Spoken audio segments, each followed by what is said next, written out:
Well, hello friends, Coach Bob with you today, and today we are going to be talking about the CanAms or TRIKEs generally speaking. Are they worth it? And if I were to buy one right now, if I were to just had an unending supply of cash and I was going to go out and buy the motorcycle of my dreams, like I tell you to do, what would it be and why would it be that? So I want you, before we get going, give the video a thumbs up, make sure you subscribe to the channel, and also comment down below if you either agree or disagree, or what you think would be the ultimate trike for you, regardless of money. Also, do you think they're worth the money? And let's go there first. We're going to talk about that first. So I got some comments. Some of them were, we'll just call them a little snidely. There's always that, why would you get a Can-Am Spyder? Just buy a convertible. It's a car. It's a snowmobile, right? What? We've all heard it, dozens and dozens of times. And then the Tri-Glide, guys are, get a Tri-Glide. At least it'll hold its value. Okay, well, I think there's some merit with that too. So let's talk about dollars and cents though. So I'll drop the exact figures up here, but I'm going to speak more in just terms of round numbers, okay? The Can-Am RT Limited, $30K. You're looking at $30K basically, plus your tag, tax, title, all that stuff. So if you were to buy a 2022 Can-Am Spyder RT Limited, heated grips, heated seats, heated passenger seat, heated passenger grips, cruise control, power steering on your front forks, ABS brakes, 6-speaker stereo system, loaded. It's loaded. There's nothing else you really need as far as unless you're going to pull a trailer and you might want to put some drink holders on it, that sort of stuff. But the motorcycle is ride ready and you're looking at $30K. Will it hold its value? Well, we'll look and see here in just a moment. But let's look at what the Harleys are selling for, because when people are saying, well, the Can-Am is not worth that. It's too much. It's too expensive, Coach. It's ridiculous. It's just a ridiculous amount of money. So I'm just going to run right down the list. Now, I pulled up Cycle Trader, and all I did was look at Harley Tri-Glide. Now, of course, they're basing it on my location. I'm sure it's sorted by farthest to nearest. But let's do this. We're going to start with the highest price, and we're going to work our way down, all right? Because we know if we were to buy the highest priced Can-Am Spyder, it would be the Sea to Sky, which is $32,000, $33,000, right in that ballpark. Again, I'll drop the exact figures up here. So here we are in order to get the top of the line. Now, I'm not saying the fit and finish is not superlative on the Harley, because it absolutely is. Here's a 2021 Ultra Classic Tri-Glide. It's a CVO, so it's the custom thing, right? $65,000. No, you did not mishear me. $65,000. Here's another one, Tri-Glide, a used 2020 model, $55,000. Here's a used 2020 CVO, $53,000. Another one, $53,000, $50,000, $50,000. They're expensive. Now, these are the CVOs. This is what we would call the Sea to Sky, right? That's about as custom as we get in the Can-Am world. Now you drop out of the CVOs though, now you're talking about a standard Tri-Glide. A 2022 Tri-Glide, $49,288. Here's a used 21, $45,000, $44,000, $43,000. Here is a 2021 model, $43,000. It just goes on and on and on and on. There's 883 Tri-Glides available when I brought this up. Now let's do this. Now we're going to sort from lowest price. Let's see what the cheapest Tri-Glide would be. The cheapest one that I could find an actual article on, there's one that it says Ultra Trike, but it doesn't give you any information for like $9,000. So I don't know what that's all about. For ones that I actually see pictures of that look like legitimate art, that look like legitimate sales ads, $13,000 for a 2005 with 32,000 miles on it. $15,000 for a 2006 with 32,000 miles on it. $16,000 for a 2008. $18,000 for a 2010. $18,000 for a 2008, $18,000 for a 2011, $19,000 for a 2012, with a sale pending on that one too, by the way. And that motorcycle has 60,000 miles on it. So are they holding their value? I'd say pretty much. But a lot of these don't have very high miles on them. The ones that do have a lot, but the ones that don't have hardly any. It's kind of like what I see in the Spyder world. When you start getting, let's see if we can't find a 2016 and newer. Okay, as we approach the year 2015, the cheapest 2015 that I have found here is $28,000. Now, $28,000, this bike has 25,000 miles on it. Here's a 2011 with 4,000 miles on it for $28,000. Now, are these people getting these prices? I don't know. Maybe they are. Maybe they are selling them for $28,000 for a bike that's, 8, 9 years old and getting it. Is it worth it? I guess you'll have to make the decision on that. But as far as people telling me that the CanAm Spyder is too expensive, with what I've looked at right here, I really have a hard time even discussing price and going, wow, the CanAm is just too expensive after looking at that. So now let's search the CanAms on Cycle Trader. I'm gonna do the same exact thing. I'm gonna sort from highest to lowest price. So looking at it, a new 2022 Sea to Sky, $33,143. There's another one, $33,000, $32,999. That's for an RT Limited. That's for a used 2020, by the way. So if we're saying they don't hold their value, they hold their value because that right there is as expensive, actually is more expensive than a brand new RT Limited. 2022 Sea to Sky for $32,049. 2020 RT Limited, $32,000. Let's see if we can't find something a little bit longer in the tooth. Here's a used 21 for $31,000. Here is a 2018, okay?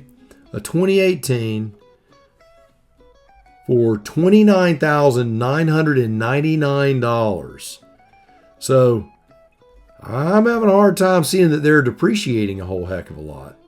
Here's a 2022 Sea to Sky for $29,999. So depending on the dealer fees, if you could get a Sea to Sky for $29,999, is that a horrible price? I would say not really. Not really.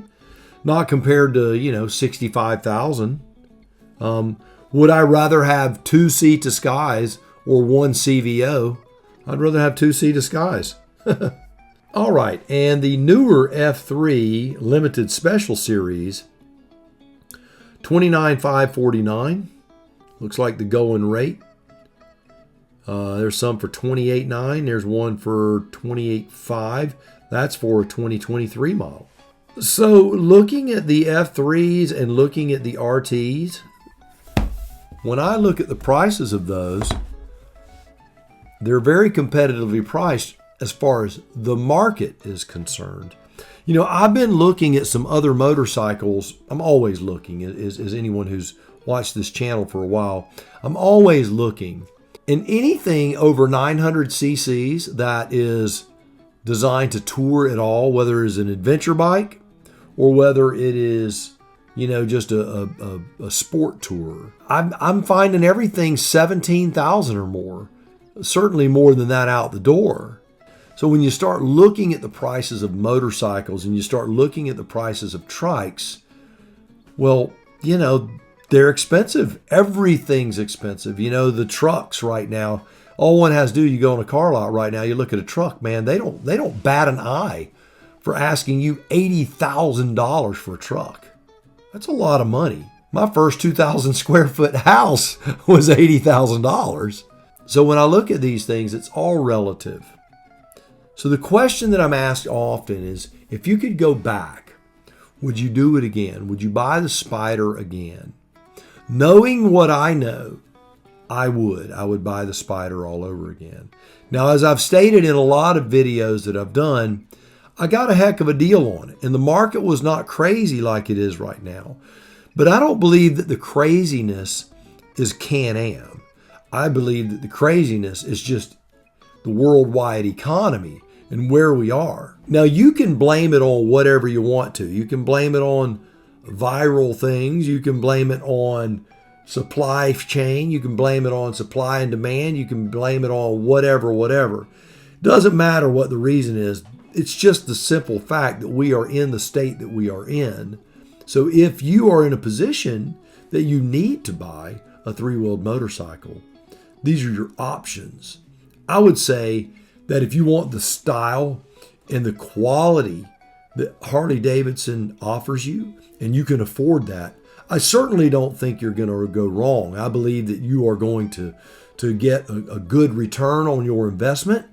If you are someone who wants a trike, you want something that's going to handle well, you want it to be good, you want it to be able to cross continents on, and I can officially vouch for that because I've done it twice on a CanAm Spyder. And the CanAm Spyder, bang for the buck. You're just not going to beat it in the trike world. You're not going to. And you know what? I think CanAm knows that. The F3 Limited, the Tours, man, I'm telling you, those machines for the prices that they are, that 27 to 29 right in that area, for the world that we're in now, they're worth it. So if I was going to go out and buy a Spyder right now, that would be an F3 or that would be an RT. If money were no object, I would buy the Sea to Sky. If money were no object, I would certainly buy the RT Sea to Sky. That's what I would buy. It's nice. It's top quality. It's got the respect. It's a fine machine with all the features one could possibly ask for. Will I buy a Sea to Sky? Probably not, because money is an object. So I would personally, if I were to go out and buy now, I would buy an RT Limited or the F3 Special Series Limited. The one that has all of the niceties of the RT, but costs less. I would have to ride both of them, and I would have to see windshield-wise which one is going to afford me more protection. The last time I rode an F3, I got kind of beat up. I'm a little bit tall. If anyone who's ever met me, everybody's always surprised how tall. I'm 6'3". So they're like, man, you're a big dude. I'm like, yeah, you know. But the Spyder, I've never had a problem with leg room. I know a lot of people complain about the leg room on it. I've never seen it to be a problem. Not at all. Now, I've ridden motorcycles my whole life. So riding a motorcycle where your legs are on pegs versus, what I have available to me on the Spyder, I have pegs and then I have highway pegs on it. It's just plenty of room. And we put in thousands and thousands of miles to where my RT Limited was fine for me. The newer RTs have more room than the older ones. So obviously a new RT Limited would suit me perfectly. So if I were to go out and buy right now, and I was going to buy a three-wheeled motorcycle, it would be the CanAm RT Limited or the Spyder F3 Limited Special Series. Those are the two that I would really, really consider if I were to buy a Can-Am today. I got kind of a nasty gram here recently about the Can-Am Spyder, that it was a glorified snowmobile and it's not a motorcycle and it's not this and it's not that and it's not this. And I would never ride one of those things and all that, right? I didn't respond to it in writing. I don't like doing that. I'm not a keyboard warrior. I'm not. But I'll tell you what, in response to that though, for anyone that's listening that feels that way, let me express something to you. When you become injured or you become older, you may not be able to ride a two-wheeled motorcycle anymore, and your world will change. And guess what? When your world changes, your viewpoint will change. Trust me, it will. I was in your camp just 4 years ago, and due to my wife being paralyzed, I made a decision to buy a Can-Am Spyder. and put a trailer behind it so we could carry a wheelchair and so that we could travel together. And that's why I bought it. And after I had it and I got over the idea of what it was, I found myself putting the key in the Spyder more than any of my other motorcycles. In fact, I will say that when I ride, I put the key in the Spyder more than the other two combined. And that's a fact. I'm not saying that as an advertisement for CanAm. CanAm doesn't give me a nickel. They don't give me nothing. They don't even give me a jacket or a hat. Okay? I'm telling you this because I know it to be true because I experience it. I have met many, many wonderful people who hate the CanAm and who love the CanAm. I've met people who have bought a CanAm and sold it and bought a Harley Tri-Glide. I have likewise met people who have bought Harley Tri-Glides and said, I don't like the steering on it. I want a CanAm. After they rode mine, I just want a CanAm. So you're going to have to make a decision with how much you're willing to spend and what you need. I want to tell you, I'm very, very pleased with the response that I got to last weekend's video, where everyone shared their story. I truly am humbled that you would take your time to write your story in there. I've read every one of them. I want you to know that. I've been reading them. I've not responded to them because there is so much information there. It's just hard for me to even absorb a lot of it. But I want you to know that you matter, your comments matter, and I'm blown away. So be sure and comment down below which three-wheeler you would buy, whether it would be a Harley, whether it would be a CanAm, and why. Because these manufacturers, they are listening, they are watching these channels like this, and they are looking at what you are looking for. Don't be slack about criticizing what you don't like, and don't be slack about telling what you do like so that they can grow in the areas that they need to grow in.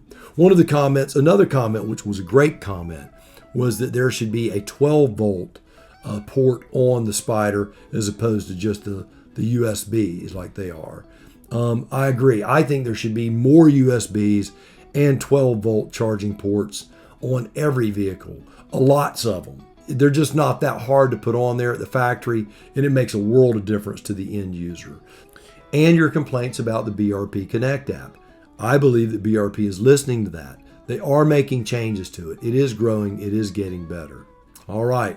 Well, there you have it. Not a lot of information type stuff, just more opinion and ideas.